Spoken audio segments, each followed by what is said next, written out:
Welcome back, students. So in this lecture we will try to understand about the evolution of software economics. So what is this software economics? So whenever you are building your software, what is the cost associated with this project is taken to be a software economics. How this evolution has, like on what basis this software cost depends. That is what we are going to discuss about here, software economics here. First thing. So basically your software cost models depends on these listed 5 parameters. First is the size. So size indicates what is the size of your total software. So this particularly depends on the total number of lines that are associated with your software here. So what are the total number of lines that are generated by the programmer manually. So that is taken into consideration related to the size.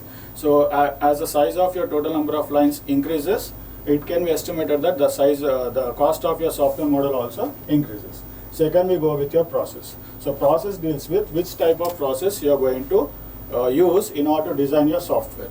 Say this particular software, this particular process also indicates that what is the functionality you are performing, what things can be avoided. Say for example, you have already coded your software. What things can be avoided here? Say after coding your software, you have come across certain requirements which are not fulfilled. So you are supposed to rework that particular process again in order to fulfill those requirements. So avoiding this rework, avoiding some miscellaneous works can be taken under this particular process. So process helps you in avoiding unnecessary tasks so that you can increase the cost, so you can reduce the cost of your software model. Third, personal. Personal indicates like what are the technical aspects of the programmer which you are going to use here. So how technical stuff that particular programmer is, that is taken under your personal. What is your software team is, how technically sound those particular persons will go with this personal here. When you go with this environment, so environment indicates like under which particular circumstances you are building your software, like which software tools you are using, which software testing technologies you are using, whether they are conventional or up to the mark with your latest software models. So this will fall under your environment. When you go with your last parameter, this last parameter is your required quality. So required quality indicates like what is the quality expected by the end user. Is it the software which is released in your very first version, or after doing your reversion, is it meeting the necessary needs of your end user or the customer? So that falls under your required quality. So here the relationship between all these parameters is given in this form. So the total effort of your software can be taken as your personal into that is the time wasted by your personal into the environment which you are using, followed by the quality and size to the power of process. So here this particular effort is always irrational to the personal who you are using here. So this is the basic relationship between all the parameters related to the estimated cost. Fine. So in this okay. So this is the these are the different types of generations related to the different environments what we have already discussed so far. So for the with a period of around 1960 to 1970s. So this particular model, it is going to make use of, like this particular period, it is going to make use of your model called as conventional models. So here one of the conventional model which we have already used is your waterfall model, right? So what is this purely dependent on? It is purely dependent on customized tools and customized lines of code. So this is the process is purely 100% customized in nature. So the overhead here is you are going to identify the errors only at the end of your process development. Second period, we take it from 1980s to 1990s. So this is this particular process we call as your process improvement, or it can be a software evaluation process or software engineering process.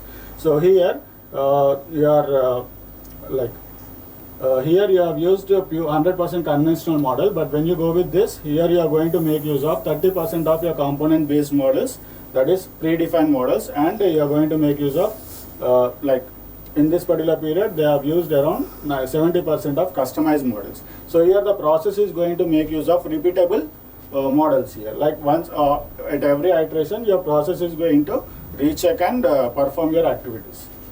And 2000 model. So this particular 2000 model, we call it as your software production model. So from the period of 2000 to and so on. So we say this as software production period. So under this software production period, so in this before the software production period, you had around 30% of component based environments available. But when you go with this software production period, so we have around 70% of component based productions and only 30% of customized work was used here. So here your process can be measured based on this component models. So when you go with this 1980s, this is called, I already said, this is your software engineering period. This is your software engineering period. And when you go with this first one, that is, we already said, it is making use of your conventional model, and it is called as craftsman period. So here in 1960s, 100% of customization is done. In your 1980s to 1990s, it is 30% of 70% of customization work and 30% of automation work. And when you go with your 2000 and on, it is going to be 70% and 70% as your component based and 30% is your customized process, right? So here, right. So this is about the 3 different generations of your process, and this ROI stands for return on investment. So your return on investment can be based on what is the total customization work done and what is the percentage of component based models that are used in your process, right? Next, so how can you estimate your software cost? So software cost, from your previous slide, we have already identified that your software cost depends on 5 different parameters, out of which we are going to understand what are these models here. So these models help you out in designing, like in understanding which particular predefined model you are using in developing your software. So here we have number of predefined models available, out of which the very first model we are talking about is your conventional model. So conventional model is also called as your COCOMO model. So COCOMO stands for conventional cost model. So this is a widely used model in your software industry. So which is going to take a combination of your conventional waterfall model along with your iteration process also. Apart from this particular COCOMO model, we have different models which are defined by your software industries depending on your project type. Depending on your project type, your different types of models can be evaluated. So based on the model which we have used, your cost related to that particular model depends on. So that is how your software cost estimation is actually done, right? So here, right. So your cost estimation model actually deals in this form. First, in your COCOMO model, right. So what is how you can estimate your COCOMO model or your software cost estimation is, the software managers are going to be held responsible here. So they are responsible to understand what is the cost, they are responsible to define what is the cost of the process or your project that is supposed to be built. So after estimating that, so they can underlie what are the modifications that can be done on that particular process so that the return on investment related to the project can be justified. So without modifying, what could be the return on investment related to your software development can be, and after modifying, what is the return on investment of your software process that is being developed, and how is it justified, whether it is related to the cost defined by your customer or not. So that is the responsibility of your software managers, and they are going to define the same, right? So that is what I have said.